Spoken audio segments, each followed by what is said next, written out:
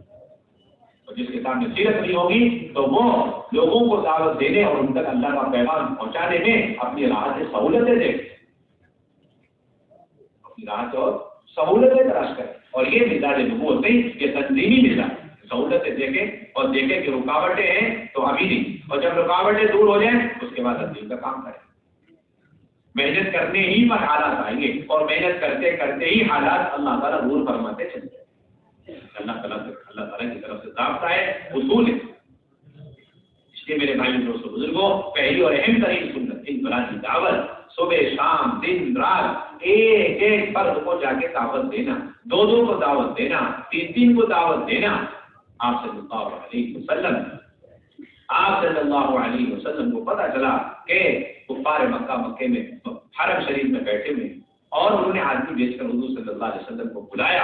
آپ یہ سوچ کر سمجھ کر خوشی سے ان کے پاس چلے گئے، شاید ان کی اب رائے بن گئی دین اسلام قبول کرنے کے لیے۔ جیسے وہاں پہنچے انہوں نے پھر وہی بات دہرائی کہ محمد صلی اللہ علیہ وسلم آپ ہمارے بابودان باطل کو برا بلا کہتے رہے، آپ ہمارے بڑے بوڑھے جو بزرگ گزر چکے ہیں ان کو احمق اور بیوقوف کہتے ہیں بت پرستی کی وجہ سے، آپ یہ چیزیں چھوڑ دیجیے گا تو ہم آپ کی بات مانیں گے۔ حضور نے فرمایا کہ یہ مزاج ہوتا ہے، جب دعوت کی محنت شروع ہوتی ہے تو لوگ اپنے مطالبے لے کر کے کہ آپ ہمارا کھلا مطالبہ دور کیجیے، آپ ہمارا کھلا مطالبہ پورا کیجیے، آپ نے فرمایا کہ یہ تو ہونی چاہیے۔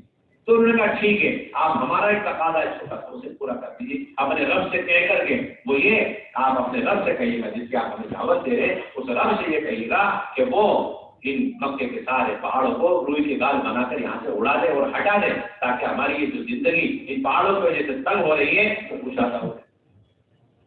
اور آپ اپنے رب سے درخواست کریں کہ وہ یہاں نہریں جاری کر دے تاکہ ہمارے یہاں جو خشک خالی ہے اور تحت خالی ختم ہو جائے، اور اپنے رب سے کہیں کہ وہ یہاں پر اچھے اچھے باغات لگا دیں، پھل میوے کے باغات لگا دیں، سبزیاں ترکاریاں اگا دیں اور اچھے محلات بنوا دیں۔ اللہ کے نبی فرمایا کہ میں ان مطالبوں کو پورا کرنے کے لیے دنیا میں مبعوث نہیں ہوا، یہ میرے بعثت کے مقاصد میں نہیں ہے کہ تم جو ڈیمانڈ کرو جو مطالبے کرو وہ پورا کرو، یہ میرے کام کا ہے نہیں حصہ ہے۔ تو کہنے لگے ٹھیک اچھی بات ہے، آپ اپنے رب سے اپنے کچھ تقاضے پورے کروا کے ہمیں دکھائیں تو ہم آپ کے رب کو مانیں۔ وہ کیا ہے؟ آپ اپنے رب سے کہیں کہ وہ آپ کے لیے اچھے نہر اور باغات لگا دیں، اچھے محلات بنا کر کے دے۔ اللہ کے گھر میں اس لیے بھی نہیں آیا۔ انہوں نے کہا اگر ایسی بات ہے ہم آپ کی بات نہیں مانتے، آپ ہمارے ڈیمانڈ پورے کریں، ہمارے مطالبے پورے کریے۔ وہ اٹھ کے جانے لگے، اللہ کے نبی بھی اٹھنے لگے تو اللہ کے نبی صلی اللہ علیہ وسلم کے پھوپھی زاد بھائی نے کھڑے ہو کر کہا کہ میرا ایک چھوٹا سا تقاضا ہے، مطالبہ ہے، اگر وہ مطالبہ آپ پورا کر دیں تو میں ایمان لے آؤں گا۔ حضور نے شوق سے پوچھا تمہارا کیا مسئلہ ہے، بتاؤ کیا تقاضا ہے؟ تو پہلے میں چھوٹا سا مطالبہ ہے، آپ اپنے رب سے درخواست کریں، اپنے اللہ سے درخواست کریں کہ وہ آپ کے لیے لینے کا انتظام کریں، زمین سے لے کے آسمان تک ایک دن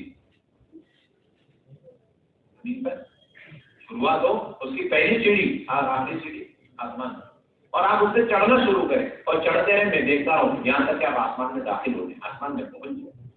پھر آپ جب وہاں سے واپس آنے لگے تو آپ کے ساتھ دو چیزیں لازمی ہونی چاہیے، ایک کھلی ہوئی کتاب آپ لے کر اور دوسرے 4 فرشتے آپ کے ساتھ اتر رہے ہوں اور وہ آ کر کے آپ کی رسالت کی گواہی دے کہ ہاں آپ نبی برحق ہیں۔ اگر آپ نے یہ مطالبہ میرا پورا کر دیا تو میں آپ کو نبی مانوں۔ پھر یہ کہنے لگا آپ ذرا رکیے، میری رائے بدل گئی، اب میرے ذہن میں یہ آ گیا ہے اگر آپ نے یہ مطالبہ جیسے میں نے کہا ویسا پورا کر کے دکھا دیا تب بھی مجھے پورا یقین ہے میں آپ کو سچا نہیں مان سکتا۔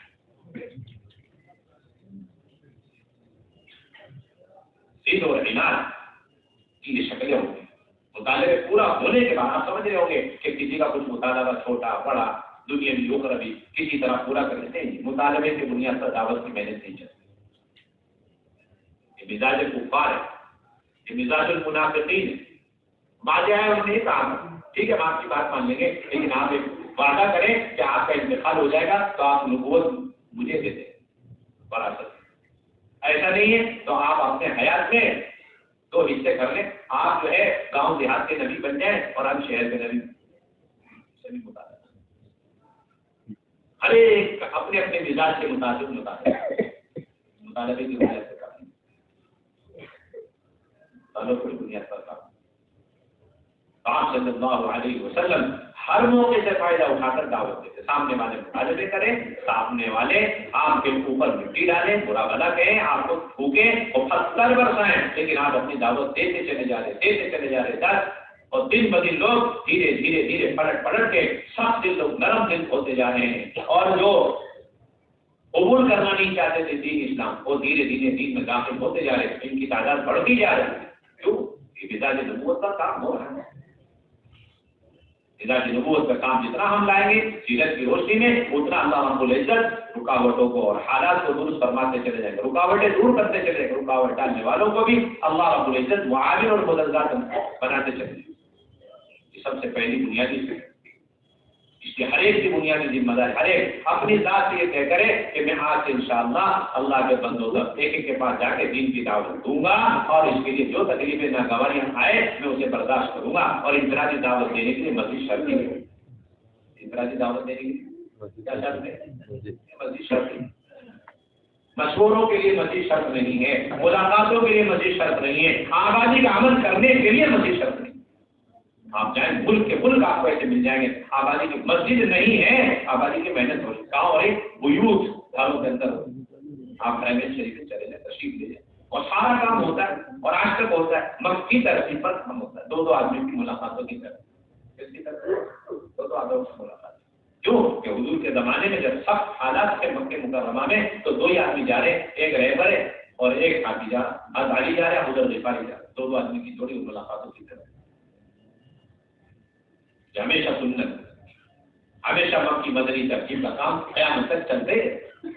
اور یہ سوچ غلط ہے پہلے مسجد ملے اور حالات درست ہو تو پھر ہم کام کریں گے. نہیں, محنت پہلے ہے اور ماحول کا بننا بعد میں ہے. اس کے نتیجے میں ایک چھوٹا سا اثر یہ ہوتا ہے کہ مسجدیں بھی وجود میں آ جاتی ہیں. اصل ترتیب پہلے محنت اور اس کے بعد ماحول بدلے گی, لوگوں کے ذہن بدلیں گے, فکریں بدلیں گی, سوچ بدلیں گی, اور دعوت اور جذبہ بنے گا. اس کے نتیجے میں مساجد وجود میں.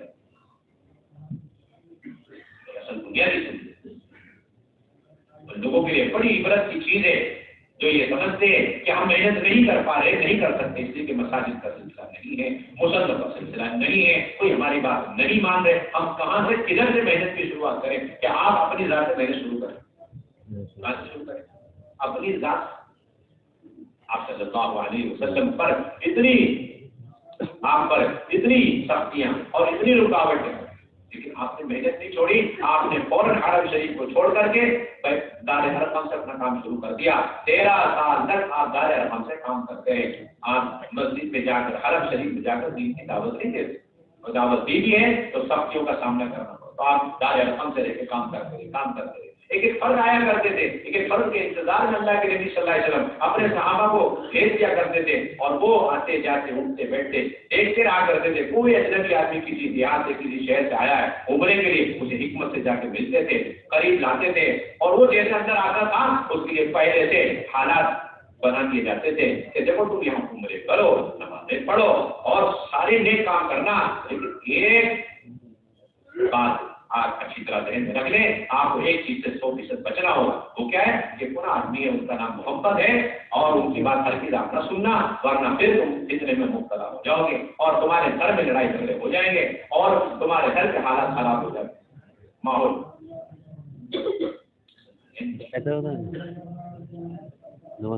جتنی ان کی طرف سے شدتیں اور مخالفتیں پیدا ہوتی چلی گئی, اللہ کے نبی اور حضرات صحابہ محنت کرتے رہے. اللہ تبارک و تعالیٰ نے سنت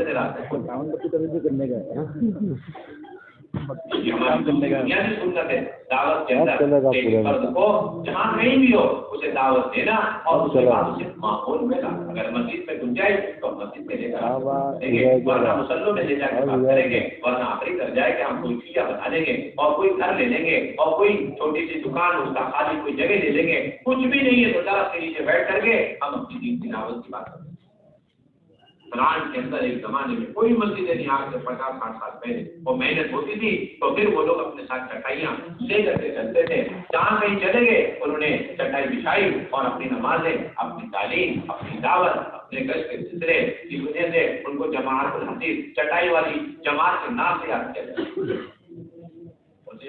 چٹائی والی جماعت۔ ہمارا کام تو مسجدوں پر موقوف ہی نہیں ہے بلکہ مساجد کام پر موقوف ہے۔ سنی بات، ہمارا کام مسجدوں پر موقوف نہیں، مساجد کام پر موقوف ہے۔ ہمارا کام مدارس پر موقوف نہیں، مدارس کام پر موقوف۔